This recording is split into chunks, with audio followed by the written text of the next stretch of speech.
আসসালামু আলাইকুম রহমতুল্লাহ। ArTech চ্যানেলের পক্ষ থেকে আপনাকে স্বাগতম। আজকের ভিডিওর বিষয় কিভাবে অটোক্যাডে পেজ সেটআপ করবেন সেটি আপনাদেরকে দেখাবো। তার জন্য আমাদেরকে অটোক্যাড সফটওয়্যারে যেতে হবে, ওপেন করতে হবে। এই পেজ সেটআপের জন্য আমাদেরকে যে বিষয়গুলো জানতে হবে সেগুলো আমি সিলেক্ট করছি। যে দেখুন এখানে ডাইমেনশন, ইউনিট, ইউসেজ, জুম, ও স্ন্যাপ এবং অপশন, এই ৬টি বিষয়ে মোটামুটি ঠিকঠাক মতো করতে পারলে আপনি পেজটা সেট আপ করতে পারবেন এবং ভালোভাবে কাজ করতে পারবেন। তা নাহলে কিন্তু আপনার বিভিন্ন রকমের সমস্যা সৃষ্টি হবে, আপনি ঠিকঠাকভাবে ড্রয়িং করতে পারবেন না। এই জন্য আমাদেরকে এই জিনিসগুলো খুবই সাবধানে করতে হবে। দেখুন এখন আমরা কিভাবে আপনি এগুলা করবেন আমি এই টিউটোরিয়ালের মাধ্যমে আশা করি আপনি ক্লিয়ার হয়ে যাবেন। আমাদেরকে প্রথমে যেতে হবে নিউ, নতুন করে আমরা পেজ ক্রিয়েট করব। এই জন্য নিউ এ ক্লিক করলাম। নিউ এ ক্লিক করার পরে এখান থেকে ওপেন, দেখুন আমাদের অটোক্যাড 2016 এর ইন্টারফেস চলে আসছে। এটা কিন্তু গ্রিড অবস্থা আছে, আমরা এটাকে গ্রিড অফ করব। ডিসপ্লে যে গ্রিডটা দেখছেন এটাকে আমরা অফ করব। এটা এখানে ক্লিক করলে অফ হয়ে যাবে। প্রথমে যে আমাদের যে কাজটি করতে হবে পেজ সেটআপ করার জন্য, ডাইমেনশন, এই যে দেখুন এটা কিন্তু দুইটা ভাবে করতে পারেন।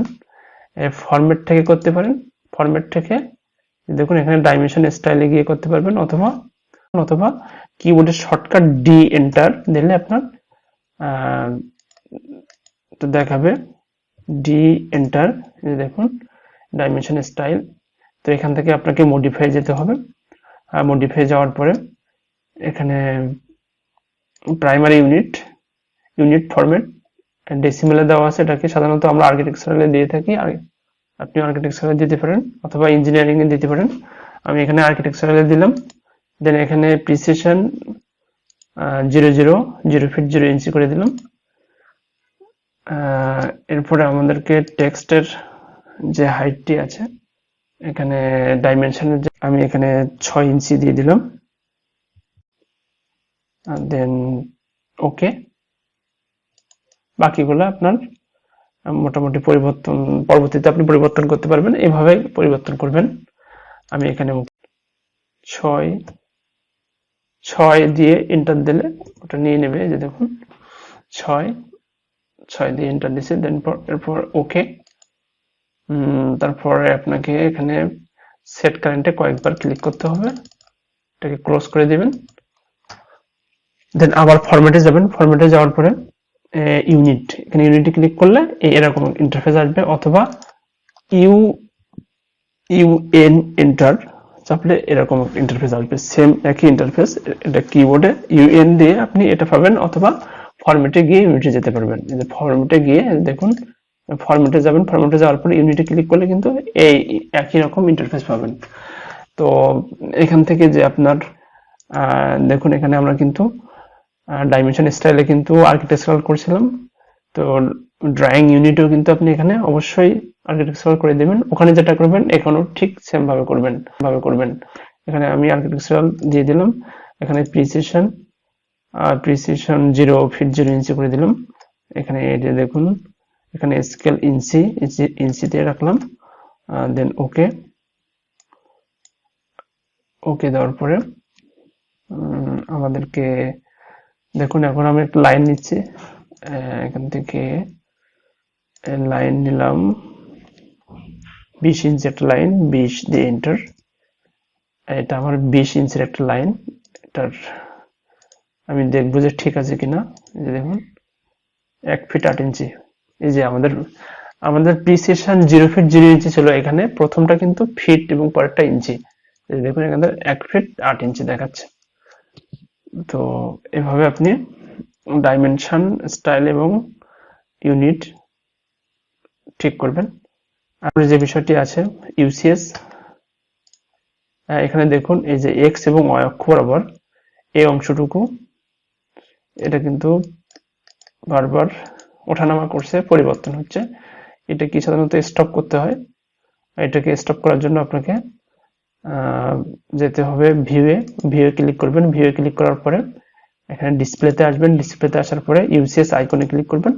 দেন এখান থেকে অরিজিনে ক্লিক করলে ওটা স্টপ হয়ে যাবে। এই যে দেখুন এখন কিন্তু স্টপ হয়ে যাচ্ছে। যে আমি আমি আমি এখান থেকে মাউসের চাকাটা ঘোরাচ্ছি, দেখুন এই যে এটা কিন্তু স্টপ হয়ে আছে। তো এইভাবে আপনি ইউসিএস ঠিক করতে পারবেন। এরপরে যে বিষয়টি আছে জুম, স্ন্যাপ এবং অপশন, এই তিনটি বিষয় নিয়ে আমি কথা বলবো। জুমের জন্য আপনাকে জেড জেড এন্টার, এ এন্টার এন্টার এন্টার এন্টার, চারটা এন্টার দেবেন, তাহলে জুমের বিষয়টি আপনার এভাবে আপনি ক্লিয়ার করতে পারবেন। এরপরে ওস্নাপ এবং অপশন। ওস্নাপটা সাধারণত এই যে দেখুন এখানে আমি একটা বক্স নিলাম, এই বক্সের আমি মিডল পয়েন্টে যে দেখুন এখন কিন্তু সিলেকশন অবস্থা আছে আমার অপশন। ওস্নাপটা যখন আমার নাই থাকবে না যখন, তখন বিভিন্ন রকমের সমস্যা হয়েছে। দেখুন আমি এখন ওস্নাপটা ক্লিয়ার করলাম, ক্লিয়ার অল, ওকে। এই এই বক্সের মিডল পয়েন্টটা আমি কিন্তু সিলেকশন করতে পারছি না। এই যে ওরা কিন্তু আমাকে নিয়ে যাচ্ছে কিন্তু ওরা সিলেক্ট করে দিচ্ছে না। বাট ওস্নাপটা অন থাকলে আপনার খুব সহজে আপনি যে কোনো লাইনের মিডল পয়েন্টগুলো আপনি ঠিকঠাক মতো এবং শুধু লাইনের জন্য না, সার্কেল বা আদার্স যেসব শেপগুলো আছে ওই শেপগুলোকে আপনি ডিফাইন করতে পারবেন। দেখুন এখন স্ন্যাপটা আমি অন করব, OSNAP লিখে এন্টার চাপলে স্ন্যাপ এসে যাবে। দেখুন এখানে সিলেক্ট অল, এখানে অবশ্যই সিলেক্ট অল করে দেবেন, দিলে আপনার ড্রয়িং করতে গিয়ে খুব সুবিধা হবে, আপনার কোনো সমস্যা ফেস করবেন না। দেখুন এখন আমি এল এন্টার দিলাম, তারপরে এখানে যে দেখুন খুব সহজে কিন্তু ডিটেক্ট করতে পারছে ওরা এই মিডল পয়েন্টে। এইবার বড় দেখুন এই যে দেখুন মিডল পয়েন্ট ওরা সিলেক্ট করছে। এভাবে আপনি ওস্নাপটা ঠিক করবেন। দেন এরপরে যে বিষয়টি আছে অপশন, যে অপশন OP এন্টার দিলে অপশন আসবে। অপশনে বেশ অনেক টাইপের কাজ আছে, আমি এখানে যে বিষয়টি দেখাবো। দেখুন বিশেষ করে আমাদের পিক বক্সের যে সাইজগুলা, দেখুন এখানে যে সাইজটা দেখতে পাচ্ছেন পিক বক্সে, আমি এটাকে ছোট করতে চাই। এই জন্য আমাকে OP এন্টার দিলে এখানে যে এখন পিক বক্সের সাইজটা আমি ছোট করলাম, গ্রিপ সাইজটাও ছোট করে দিলাম। দেন এরপরে এখানে অ্যাপ্লাই করে আপনাকে ওকেতে ক্লিক করতে হবে। শুধু এটা না, এখানে অনেকগুলো অপশন আছে, আপনি এখান থেকে অনেক কিছু পরিবর্তন করতে পারবেন।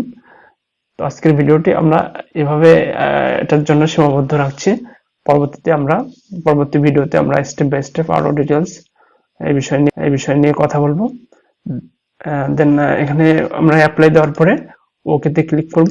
দেখুন এখন কিন্তু আমাদের এই গ্রিডটা কিন্তু ছোট হয়ে গেছে। এভাবে কিন্তু আপনি পরিবর্তন করতে পারবেন।